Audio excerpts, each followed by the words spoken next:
Hi friends, சாஸ்திரமும் சமையலும் நம்ம சேனலில் சப்ஸ்கிரைப் பண்ணிக்கிங்க.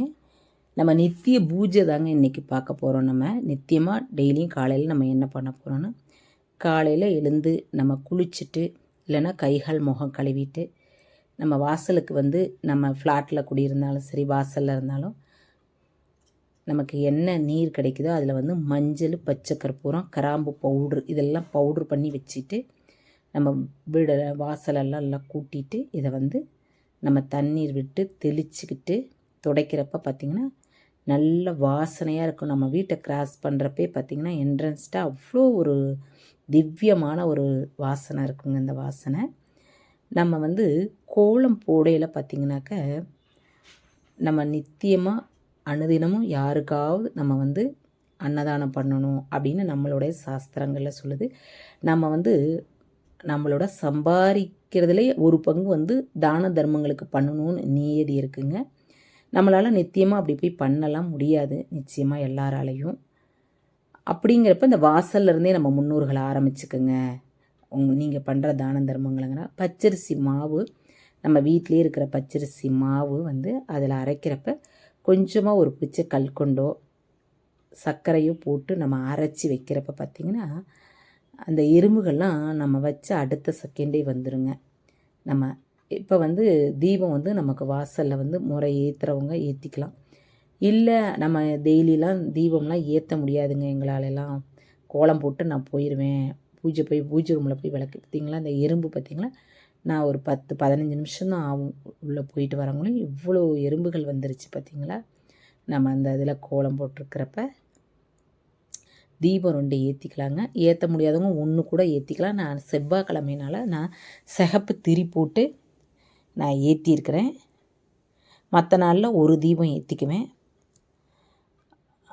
நம்ம தீபம் ஏற்ற முடியாதவங்க ஒரு கற்பூரத்தை ஏற்றிக்கலாம் வாசலில். ஏற்றிட்டு அதை நம்ம என்ன அந்த இடத்துல நம்ம பண்ணணும், தீபம் வாசலில் ஏற்றிட்டு இப்போ பார்த்திங்கன்னா தேவாதி தேவர்களும் நம்மளை ஆசீர்வாதம் பண்ணுவாங்கங்க. பிரம்ம முகூர்த்தத்தில் 30 தேவியரும் வருவாங்க. அப்போ நம்ம வெளி வாசல்லையே நின்று நம்ம குலதெய்வத்தெல்லாம் நினச்சிக்கிட்டு எங்கள் குடும்பம் நல்லா இருக்கணும், நோய் நொடி இல்லாமல், கடன் தொல்லை இல்லாமல், எல்லா கிரக தோஷங்களும் விலகி நல்லா இருக்கணும், நம்ம அந்த அதிகாலையில் வெளியிலேயே நின்று நம்ம பிரார்த்தனை பண்ணிவிட்டு அதுக்கப்புறமா உள்ளே போய் பூஜை ரூமில் நம்ம விளக்கேற்றிக்கணும். சில பேர் கதவை சாத்திக்குவாங்க, அதை செய்யாதீங்க. ஒரு 10 நிமிஷமாவது நம்ம அந்த கதவை அதிகாலையில் திறந்து வச்சுருக்கணுங்க. கேட்டெல்லாம் இருந்தால் சேஃப்டியாக பூட்டிக்கிங்க. நம்ம பூஜை அறையில் பார்த்திங்கனாக்க விளக்கில் பொட்டு இல்லாமல் விளக்கெல்லாம் ஏற்றக்கூடாதுங்க. ஒரு 3 பொட்டாவது வச்சுருக்கணும் மினிமம். இல்லைன்னா 1ஆவது வச்சு மஞ்சள் குங்குமம் வச்சு பஞ்சு திரி போட்டு ஏற்றுறது நற்பலன்கள் நிறைய கிடைக்குங்க நமக்கு. ரெட்டை திரி தான் போடணும், ஒத்த திரி போடக்கூடாது. அது இந்த இறந்தவங்க வீட்டில் தான் ஒத்த திரியில் போடுவாங்க. ரெட்டை திரி போடணும், பஞ்சு திரி போடுறது உத்தமங்க. இந்த விளக்கேற்றில் ஸ்லோகங்கள் நமக்கு என்ன தெரியுதோ அதை சொல்லிக்கலாம். இல்லைனா ஓ மகாலட்சுமியை நமக்குன்னு சொல்லலாம். இல்லைன்னா சர்வமங்கள மாங்கல்யே சிவே சர்வார்த்த சாதகே சரண்யே திரிம்பகே கௌரி நாராயணி நமஸ்துதேன்னு சொல்லிக்கலாம். மங்களே மங்களதாரே மாங்கல்யே மங்களப்பிரதே மங்களார்த்தம் மங்களகி மாங்கல்யம் தேஹிமிஸ்தா அப்படின்னு நமக்கு என்ன ஸ்லோகங்கள் தெரியுதோ அந்த ஸ்லோகங்களை சொல்லி நம்ம ஏற்றுறப்ப அதுக்குண்டான அந்த மந்திரத்துக்கு உண்டான சக்தி நமக்கு, அந்த விளக்குக்கு உண்டான பவர் நமக்கு கிடைக்குங்க. தினந்தோறும் நம்ம நெய் தீபம் ஏற்றலாங்க. வெள்ளி செவ்வாய்க்காவது ஏற்றிக்கலாம். நெய் தீபம் ஒரு 5 நிமிஷமாவது நம்ம வீட்டில் ஏற்றுறப்ப பார்த்திங்கன்னா அது 30 கோடி தேவர்களோட அது ஆசீர்வாதம் பெற்று தான் அந்த நெய்யே நமக்கு கிடைக்குதுன்னு வச்சுக்கோங்க. பால்லேருந்து வர்றதுனால அதுக்கு அவ்வளோ ஒரு பவர் இருக்குங்க அந்த நெய் தீபத்துக்கு. நம்ம வீட்டில் ஒரு 5 நிமிஷம் ஏற்றிருந்தோம்னா கூட போதும். குட்டி சிட்டியில் இல்லைன்னா திரியை நினச்சி கூட நான் ஒரு சில சமயம் நெய் இல்லாத டயத்தில் திரியை ஒரு இதில் நினச்சிருவேன். நினச்சிட்டு அது கிட்டத்தட்ட பார்த்திங்கன்னா ஒரு 7 நிமிஷம் 8 நிமிஷமாவது எரியும். அப்படிலாம் கூட நான் ஒரு சூழ்நிலையில் என்னோடய நிலமையில் நான் நிறைய இருக்கிறப்ப நிறைய ஏற்றிக்கிறது, இல்லாதப்ப அப்படியாவது நான் தீபம் ஏற்றிக்குவேங்க. ஏற்றுறப்ப பார்த்திங்கன்னா நமக்கு வீட்டில் பணப்புழக்கம் அதிகரிக்கும். பணத்தட்டுப்பாடு வராது. எல்லாருக்கும் பணத்தட்டுப்பாடு வரும், சூழல் வரும். கிரகங்கள் சூழ்நிலையினால் நமக்கு மாற்றங்கள் ஏற்படும். ஏற்றத்தாழ்வுகள் இருந்துக்கிட்டு தான் இருக்கும் எல்லாருக்குமே. அப்படிங்கிறப்ப நம்ம இப்படியும் நம்ம பண்ணிக்கலாங்க. இருக்கிறப்ப ஏற்றிக்கலாம், இல்லாதப்ப அந்த நெய்யை வந்து நனைச்சி ஒரு 5 நிமிஷமாவது ஏற்றிருந்தா அவ்வளோ ஒரு பவருங்க அந்த நெய்யிக்கு. வீட்டில் வந்து வேறு கலந்த எண்ணெய்கள் இதெல்லாம் வந்து ஏற்றணும் அப்படின்னாக்கா கோயில்களில் ஏற்றுறது தாங்க நற்பலன்கள் கிடைக்கும். நல்லெண்ணெய்க்கு தேவ வசியம் உண்டாகும். நெய்யுக்கு வந்து பார்த்திங்கன்னா லக்ஷ்மி வந்து வாசம் செய்யும். அதில் வெள்ளி செவ்வாய்க்கிழமைகளில் நம்ம வந்து குத்து விளக்கு ஏற்றிக்கிறது நல்ல ஒரு லக்ஷ்மி கடாட்சம் வீட்டில் கிடைக்குங்க.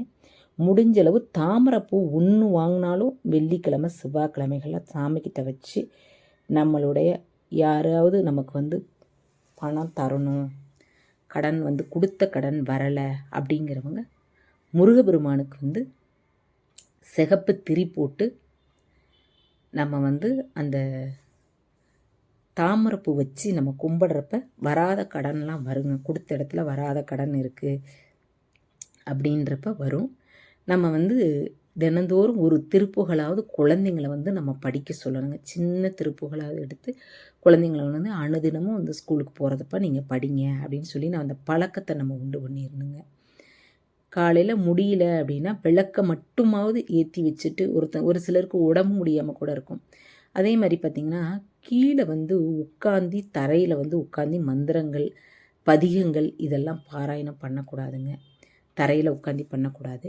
நமக்கு என்ன கிடைக்குதோ வில்வம், துளசி, பூக்கள் எது நம்மக்கிட்ட இருக்குதோ இல்லைன்னா கூட வெறும் அச்சதையை வச்சு கூட நம்ம அர்ச்சனை பண்ணிக்கலாங்க.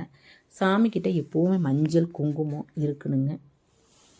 நித்திய பூஜையில் இன்றைக்கி வந்து செவ்வாய்க்கிழமைங்கிறதுனால நான் குத்து விளக்கு ஏற்றிருக்கேன். இல்லைனாக்கா நம்ம மேலே காமிச்சோம் பார்த்திங்கன்னா அந்த காமாட்சி அந்த லக்ஷ்மி விளக்கு, அந்த விளக்கு தான் 2 சைடும் நான் ஏற்றிக்குவேன் சாமிக்கிட்ட.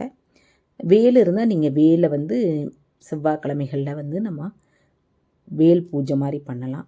நம்ம வேல் மாறல் படிக்கலாம். வேல் மாறல் படிக்க படிக்க நம்ம வாழ்க்கையில் மாற்றங்கள் ஏற்படுங்க. ஏற்றத்தாழ்வுகள் இருந்தாலும் ஒரே ஏற்றமாகவே நமக்கு இருக்கும். வெற்றியை தரும் நமக்கு. நம்ம வந்து இந்த வில்வத்தினால் அர்ச்சனை பண்ணுறப்ப தாமரைப்பூ வச்சு அர்ச்சனை பண்ணுறப்ப யாராவது கொடுத்த இடத்துல நம்மக்கிட்ட வாக்குவாதம் பண்ணிக்கிட்டு கடன் தர முடியாது அப்படின்னு சொல்கிறாங்கன்னாக்கா நம்ம வந்து முருகனுக்கு இந்த மாதிரி நம்ம வந்து பண்ணுறப்ப பார்த்திங்கன்னா அது வந்து வெகு சீக்கிரமாக அது வந்து நம்ம கைக்கு வந்துருங்க. அந்த பணமெல்லாம் வந்துருங்க. பிரார்த்தனை பண்ணி நம்ம பண்ணுறப்ப அதுக்கு அந்த தாமரைப்பூக்கு வில்வத்துக்கும் பண ஈர்ப்பு சக்தி அதிகம். நம்ம செய்கிற அந்த பிரம்ம முகூர்த்தத்தில் நம்ம பூஜை பண்ணுறதுல வந்து பார்த்திங்கனாக்க அவ்வளோ பலன்கள் இருக்குங்க. முடியாதவங்க சாயங்கால டயத்தில் இந்த மாதிரி கூட செஞ்சுக்கலாம். நம்மக்கிட்ட என்ன இருக்கோ அதை வச்சு பண்ணிக்கலாம். இப்போ வந்து வெத்தலையில் நான் வந்து அரச இலையை வச்சு தான் நான் வந்து அந்த வாழைப்பழம் வச்சுருக்கிறேன். நான் பழனி முருகனை நினச்சி ஆறுமுகம் அந்த திருப்புகளை வந்து நான் பாராயணம் பண்ணிக்குவேன் எப்போவுமே. எதிரி தொல்லைகள் சில பேருக்கு இருப்பாங்க லைஃப்பில். கடவுள் வந்து யாருக்குமே எதிரி இல்லாமல் விடவே மாட்டான். அப்படி இருக்கிறவங்க பார்த்திங்கன்னா சினத்தவர் முடிக்கும் பகைத்தவர். இந்த திருப்புகளை வந்து நம்ம பாராயணம் பண்ண நம்ம சத்ரு எதிரி வந்து பார்த்திங்கன்னா நம்மக்கிட்ட சரணாகதி ஆயிடுவான். ஏன் இவங்கக்கிட்ட போய் நம்ம வம்புழுக்கணும் அப்படிங்கிற நிலமை வந்து அவங்களுக்கு வந்துருங்க. இந்த திருப்புகளையும் நம்ம பாராயணம் பண்ணிக்கலாம். ஒவ்வொரு நாளும் இப்படி பூஜை பண்ணுறப்ப நல்ல வாழ்க்கை அமையுங்க. நல்லா இருக்குங்க. தேங்க்யூ.